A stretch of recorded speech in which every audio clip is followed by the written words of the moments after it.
الحمد لله رب العالمين والصلاة والسلام على رسوله الكريم أما بعد اللهم صل على محمد وعلى آل محمد وبارك وسلم وبارك وسلم تسليما كثيرا كثيرا. زمین پر گھر بنایا ہے مگر جنت میں رہتے ہیں. زمین پر گھر بنایا ہے مگر جنت میں رہتے ہیں. ہماری خوش نصیبی ہے کہ ہم بھارت میں رہتے ہیں. میرے دوستوں اور بزرگوں، یہ دن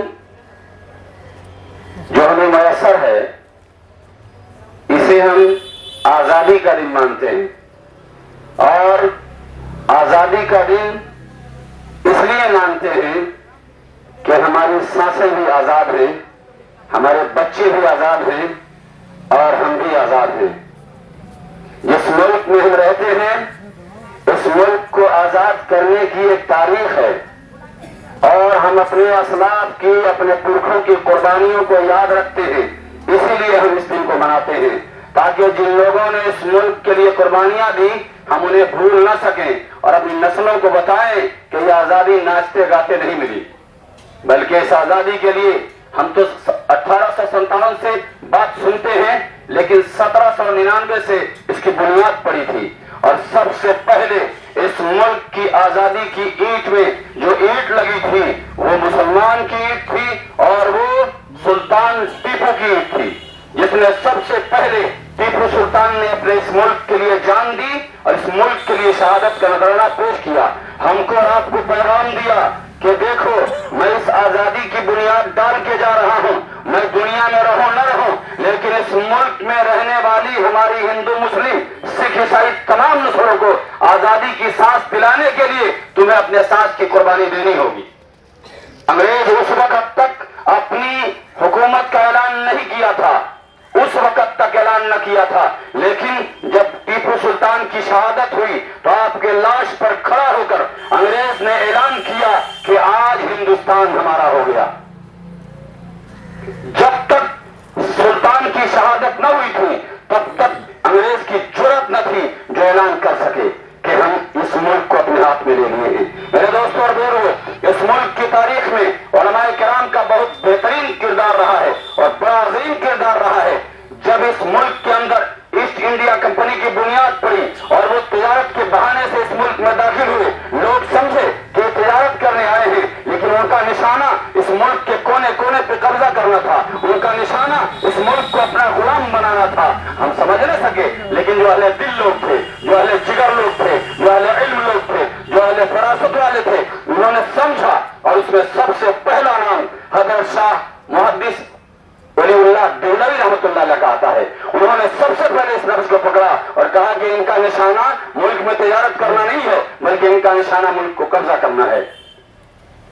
اور جب اس انگریز کے خلاف سب سے پہلے اس کے خلاف آواز اٹھانے کی باری آئی تو حضرت محدث مولانا عبدالعزیز دہلوی رحمۃ اللہ علیہ نے سب سے پہلے یہ فتویٰ دیا کہ انگریز اس ملک میں قبضہ کرنے آیا ہے اور انگریز کی نیت خراب ہے، اس ملک کو غلام بنانا چاہتا ہے. اس وقت تک کسی کو جرأت نہ ہوتی تھی کہ انگریزی حکومت کے خلاف یا ایسٹ انڈیا کمپنی کے خلاف بول سکے. میرے دوستوں اور بزرگوں، ابتدا 1799 سے ہوئی اور وہاں سے بات چلتے چلتے 1803 میں انگریز نے پورے ملک میں دعویٰ ٹھوک دیا کہ یہ ملک ہمارا ہے اور ملک پر غلامی کا جھنڈا لہرا دیا. ہم سارے لوگ اپنے ہی ملک میں ہوتے ہوئے غیروں کی طرح جینے لگے. ہمارے اسلاف کا اپنے گھر میں دم گھٹنے لگا. ان کو لگا کہ یہ ملک میں سانس لینا 2 بار ہو گیا ہے. اس کے بعد گنے چنے لوگ کھڑے ہوتے رہے جس میں علماء کرام صف اول میں رہے. ہمارے علماء کرام حضرت علامہ فضل حق خیر آبادی جنہوں نے اس ملک کے لیے قربانی دی، حضرت اشفاق اللہ خان انہوں نے اس ملک کے لیے قربانی دی، مولانا جوہر علی انہوں نے اس ملک کے لیے قربانی دی، مولانا حسین احمد مدنی انہوں نے اس ملک کے لیے قربانی دی، مولانا عطاءاللہ شاہ بخاری رحمۃ اللہ علیہ جنہوں نے اس ملک کی آزادی میں بھرپور حصہ لیا اور اس ملک کو آزاد کرانے میں اپنے نسلوں کو آگے لے کے پھرے. اس ملک کے لیے ایک علماء کرام کا نام میرے ذہن میں بھی نہیں ہے اور مجھے ورنہ یاد بھی نہیں ہے، لیکن جائیے تاریخ کی کتابیں پڑھیے اور ان نسلوں کو بتائیے. آپ تمام बच्चों से मैं कहना चाहूंगा कि अपने पुरखों की तारीख पढ़ो, अपने असलाफ की तारीख जानो, ताकि तुम दुनिया को बता सको कि हम इस मुल्क में बाई चॉइस हैं, बाई चांस नहीं है। इसलिए यह मुल्क आजाद मुल्क है।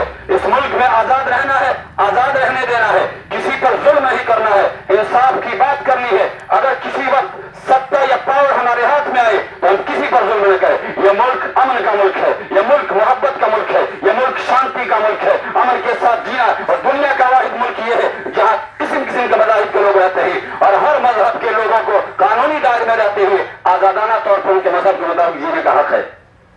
यह इस मुल्क का दस्तूर है। मेरे दोस्तों और बुजुर्गों, 1857 के बाद जो जंग थी और उसके बाद जो हमारे असलाफ ने कुर्बानियां दी, उसमें अगर एक तरफ गांधी जी थे तो दूसरी तरफ हमारे मौलाना हजरत मौलाना अबुल कलाम आजाद रहमतुल्लाह अलैह थे।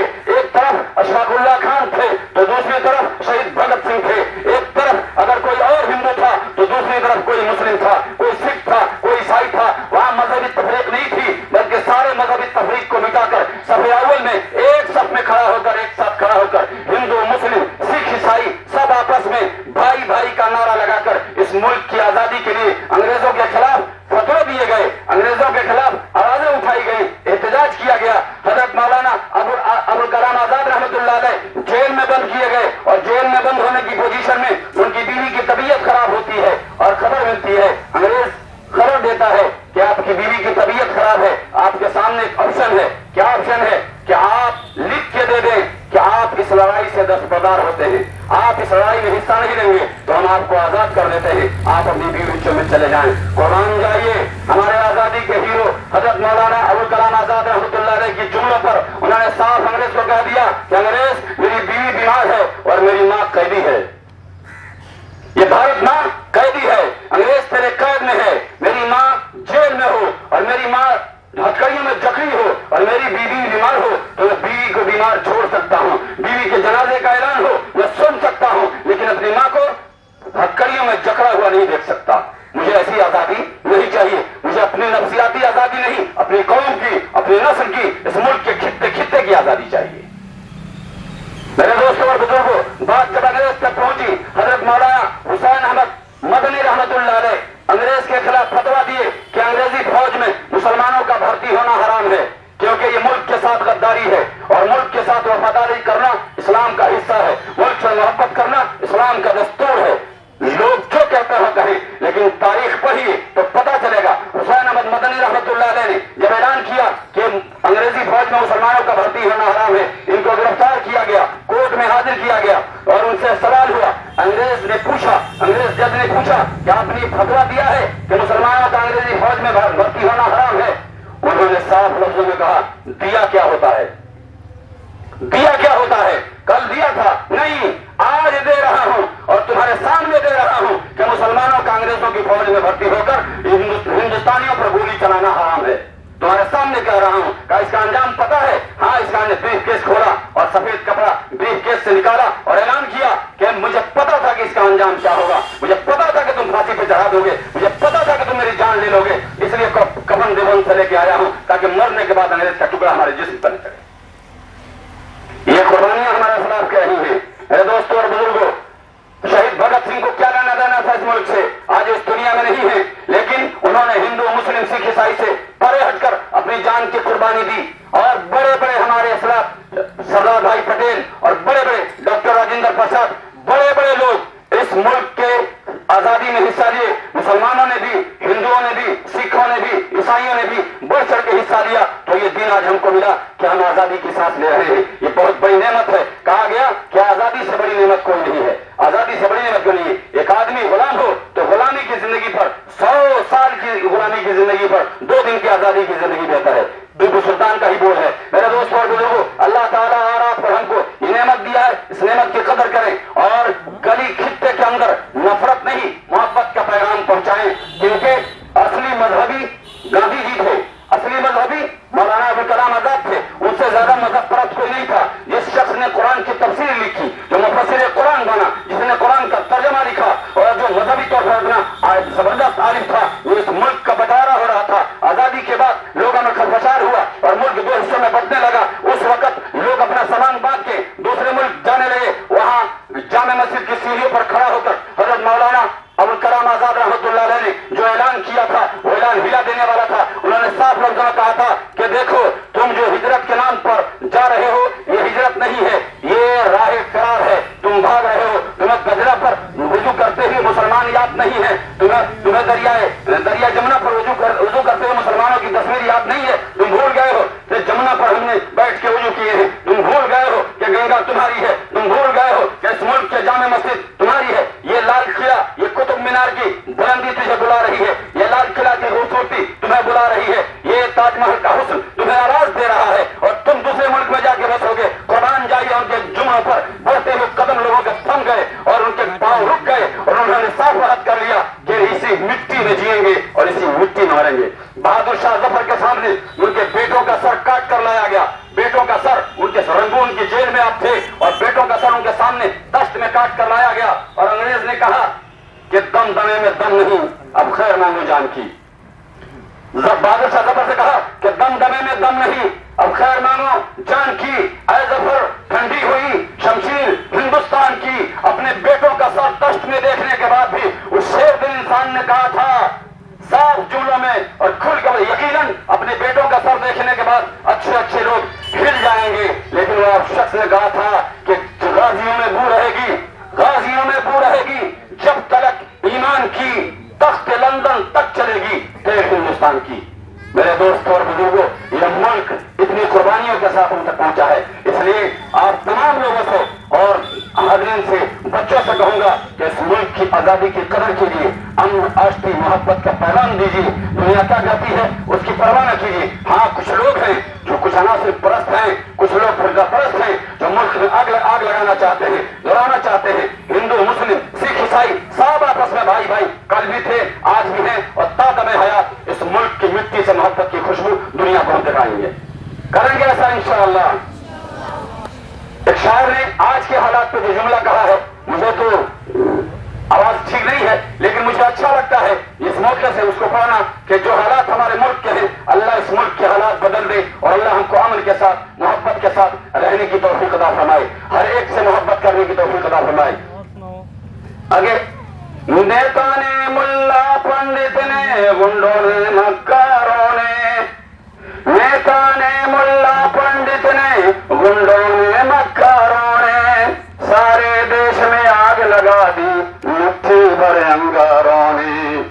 रोज इलेक्शन रोज नई सरकार के आते जाते में हैरत है कि फिर से दोबारा अंग्रेजों के खाते में देश की इज्जत गिरवी रख दी देश के इन गद्दारों ने, सारे देश में आग लगा दी मुट्ठी भर अंगारों ने।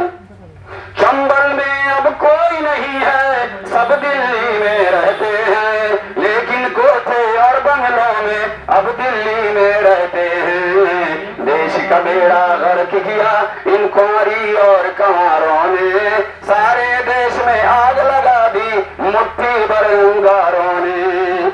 जेलों को अस्तबल बना दो और अदालत गौशाला, कोई नहीं है देश में मेरे अब कानून का रखवाला। बेच दिया कानून यहाँ कानून के पालनहारों ने, सारे देश में आग लगा दी मुट्ठी भर अंगारों ने।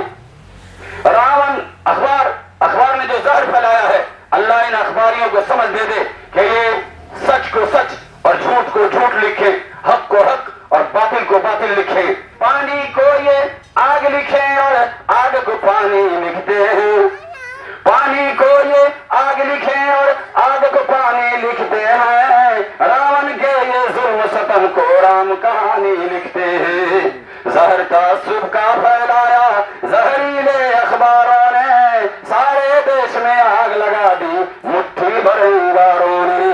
मेरे दोस्तों और बुजुर्गों और मासूम बच्चों, मैं आप सबसे कहना चाहूंगा कि जो दौलत हमें मिली है आजादी की, इस आजादी की कदर करें और इस मौका से जो नाच गान डांस होता है, डांस करते हुए मुल्क आजाद नहीं हुआ था। अपने पुरखों की तारीख बयान कीजिए और बताइए अपनी नस्लों को कि ये मुल्क किस तरह से आजाद हुआ था, कितने बहनों के सुहाग उजड़े थे, कितने माओं के कोख उजड़े थे, कितने घरानों के नौजवान कुर्बान हुए थे और कितने जवानों की जवानी कुर्बान हुई थी और कितने लोग काला पानी की सजाएं काटे थे, तब जाके ये मुल्क हमको आजादी की सांस लेने का मौका दिया। और हम समझते हैं कि नाचते गाते आजादी के मौका पर मुसलमानों की बेटियां स्कूल में डांस करती हैं। मैं स्कूल के टीचरों से कहूंगा कि खुदारा इन बढ़ते हुए कदम को रोकिए और उनकी तारीख बताइए, उनके पुरखों के, उनके असलाफ की कुर्बानियों का दस्तूर बताइए। उन्हें नचाइए नहीं, वो नाचने की नहीं, बल्कि वो इस मुल्क की कुर्बानी के लिए पैदा। उनको बताइए कि झांसी की रानी ने कैसे कुर्बानी दी थी, उनको बताइए कि अशफाकुल्लाह खान की कुर्बानी क्या थी, उनको बताइए कि शहीद भगत ने कैसे कुर्बानी दी थी, उनको बताइए कि मौलाना जवाहर अली ने क्या कुर्बानी दी थी, उनको बताइए कि इस मुल्क के बड़े बड़े लोगों ने, हमारे रहनुमाओं ने कैसे कुर्बानियां दी थी। ये बताने की जरूरत है। ये मुल्क नाचते गाते आजाद नहीं, इसलिए शुक्राने के तौर पर उस मालिक कायनात का शुक्र अदा करते हैं कि जब तक जिंदा रहेंगे इस मुल्क के वफादार रहेंगे और अपने नस्लों को इस मुल्क के साथ वफा करने की